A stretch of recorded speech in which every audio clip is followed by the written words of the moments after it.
Les déchus abusés des subprimes méritent réparation. Pour ma part, la déchéance fut prononcée en 50 jours seulement, le 26 juin 2008, avec à peine 2 échéances impayées. La banque a manqué à son devoir de conseil. En effet, en cas de divorce, un juge aurait pu prononcer un gel des remboursements pendant 2 ans afin d'éviter la déchéance du terme. Tout cela pour un dossier qui a fait la preuve de sa solidité. En 10 ans, il a logé gratuitement une famille et généré 184 000 € de recettes pour 119 000 € empruntés sur 15 ans. En découlèrent 16 ans de batailles juridiques coûteuses et chronophages. La solution honorable est l'acceptation du terme et pas la déchéance. 2 procès, 4 dossiers de surendettement et de multiples démarches auprès d'huissiers, de notaires, d'avocats et de géomètres. La BIN a rusé avec sa garantie Socami Guignol. J'ai perdu plusieurs opportunités d'investissement de plus de 250 000 € et paye aujourd'hui un loyer de 1 000 €. Le préjudice est significatif. J'ai été perturbé dans mon travail et cela m'a été reproché. Ma famille est traumatisée, mon épouse en a perdu son estomac, maintenant son pancréas est fragilisé, elle vit dans la crainte d'une pancréatite aiguë. Même si la BIN a les meilleurs avocats, même si la loi est du côté de la BIN, comme moi, la BIN a commis des erreurs. Elle doit assumer. Dorénavant, ma bataille sera politique et publique. Vous pouvez réagir sur le blog labin.fr ou par mail sur philippe.lefebvre@labin.fr ou contrepub.bin.olympique@gmail.com. Tout comme un animal blessé peut devenir imprévisible et dangereux en raison de la douleur et de la peur, un acteur financier qui a commis une erreur significative peut se retrouver dans une situation de vulnérabilité et de pression intense. Cette situation peut entraîner des comportements imprévisibles et risqués dans une tentative désespérée de rectifier l'erreur ou de minimiser les pertes. Le prononcé de la déchéance du terme est une des méthodes qui permettait aux banques de compenser leurs erreurs subprimes. En effet, elle permet en toute légalité un recouvrement accéléré. Elle réduit le risque de crédit et prévient des pertes. Mais elle autorise aussi la facturation des intérêts de retard et pénalités. Et surtout, elle améliore les ratios financiers. Me concernant, la BIN a incrémenté positivement ses écritures comptables de 103 895 €, dont 6 764 € de pénalité. En termes crus, c'est bienvenu pour rattraper ces conneries, surtout quand on est en situation de faillite, et préférable quand on a grand besoin de 7,50 milliards d'euros. Cette situation interroge. Combien de déchéances du terme la BIN a-t-elle prononcées dès 2008? Combien étaient liées aux répercussions de la crise des subprimes? Quel avantage cela représente-t-il pour la BIN? Combien de familles déchues ont été laminées par l'épreuve de la déchéance? Ci-après, quelques éléments de réponse. Nous pouvons constater sur le journal officiel du Sénat daté du 7 juillet 2011, page 1797, que la BIN a obtenu l'aide la plus importante, de 7 milliards 50 millions d'euros en octobre 2008.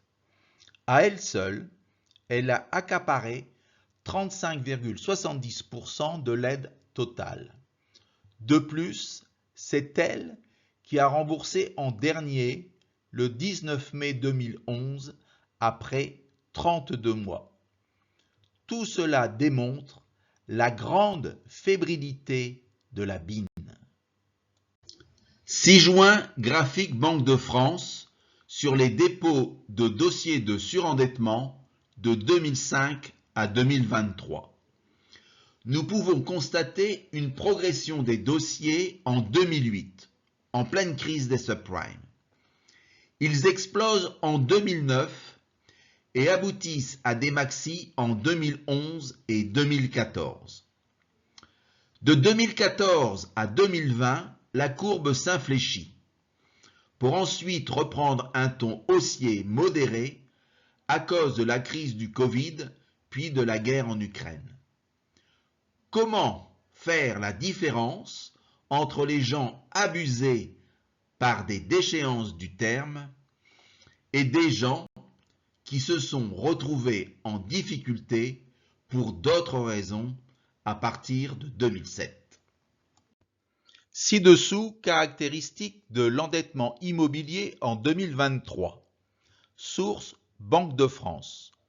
Nous pouvons constater que la dette pré-immobilier s'élève à 979 326 000 euros, qu'elle représente 8 340 dossiers traités sur 125 000, selon graphique précédent, soit 6,67%, pour un endettement médian de 101 218, soit un total médian de 844 158 120 euros. Selon meilleurtaux.com, en 2023, les banques mutualistes telles le Crédit Agricole, la BIN, le Crédit Mutuel, la Société Générale et la Banque Nationale de Paris représentent ensemble près de 80% des parts de marché des prêts immobiliers en France, répartis comme suit. La BIN, qui m'intéresse particulièrement, détient 27,6% de parts de marché. Le Crédit Agricole, 34,5%, le Crédit Mutuel, 16%, la Société Générale et la Banque Nationale de Paris, 9,4% chacun. Compte tenu de ce fait, et qu'en plus, la BIN, second groupe bancaire français, le plus exposé au subprime, ayant obtenu l'aide publique la plus importante de 7 milliards 50 millions d'euros, l'hypothèse que la BIN a déposé 25% des dossiers de surendettement immobilier depuis 2007 a tout son sens. Sur la base des infos précédemment recueillies, nous connaissons, grâce au graphique, la quantité de dossiers annuels. Grâce à l'enquête Banque de France, nous avons calculé la part des dossiers immobiliers. Elle représente 6,67%. L'endettement médian de 101 218 euros étant indiqué, nous avons pu estimer le montant total année par année des endettements immobiliers. Il suffisait d'en prendre 25% pour estimer la part BIN. Nous pouvons constater que le montant des déchéances du terme prononcé pour l'amélioration des ratios financiers de la BIN sur la période 2007-2014 s'élève à environ 2 milliards 900 millions d'euros, soit 41% des 7 milliards 50 millions d'euros empruntés. La déchéance du terme autorise les banques à facturer 6 à 7% de pénalité sur les prêts déchus. Nous pouvons constater que BIN a pénalisé les déchus de 174 millions d'euros d'argent facile. Bien évidemment, il n'est pas question d'encourager les mauvais payeurs, mais il est également évident que face aux accidents de la vie, type décès, divorce, perte d'emploi, accident, le racket ne s'impose pas. Il faut de la mesure, surtout quand on est soi-même en grande difficulté. Combien de déchéances abusives étaient liées à la crise des subprimes?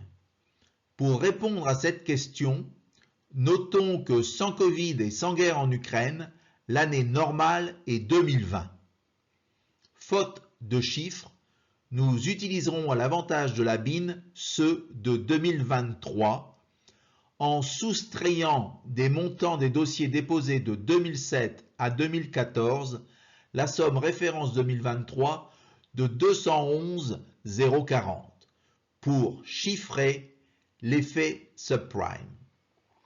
En résumé, de 2007 à 2014, la BIN a profité de 2 milliards 900 millions d'euros pour améliorer ses ratios financiers sur 8 ans. Cette somme représente 41% des 7 milliards 50 millions d'euros empruntés au peuple français. L'effet subprime s'élève à 1 milliard 200 millions d'euros. Il a traumatisé 11 976 familles humiliées par des déchéances parfois abusives. Sans oublier que la BIN a facturé des pénalités à hauteur de 174 millions d'euros. Les déchus ont remboursé sur le papier 41% du prêt d'État.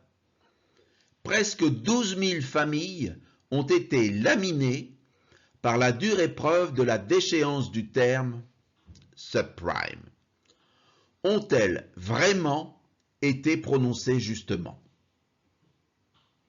Le désarroi de la BIN blessée par les subprimes n'a-t-il pas aggravé inutilement des situations compliquées? Les déchus n'ont absolument rien à voir avec ce qui s'est passé aux USA. Ils n'ont rien à voir non plus avec le miroir aux alouettes dans lequel la BIN a cru bon investir. Ils n'ont pas à servir de bouc émissaire. Alors, n'hésitez surtout pas à partager votre expérience sur mon blog labin.fr ou par mail sur philippe.lefebvre@labin.fr ou contrepub.bin.olympique@gmail.com. Bien que les contrats autorisent sans délai la déchéance au premier impayé, ce n'est plus l'usage aujourd'hui. Les contrats, bien souvent, intègrent des clauses de temporisation. Faudrait-il légiférer pour que face aux accidents de la vie, un délai de 12 à 24 mois soit imposé aux banques avant le prononcé de la déchéance du terme, sans avoir à passer par la voie judiciaire, mais seulement un médiateur. Cela étant dit, il est grand temps que la lumière soit faite sur les 12 000 dossiers BIN. Il faut analyser un par un les délais et conditions sous lesquels les déchéances du terme ont été prononcées. Alors, n'hésitez pas à partager votre expérience sur mon blog labine.fr ou par mail sur philippe.lefebvre@labine.fr ou contrepub.bin.olympique@gmail.com.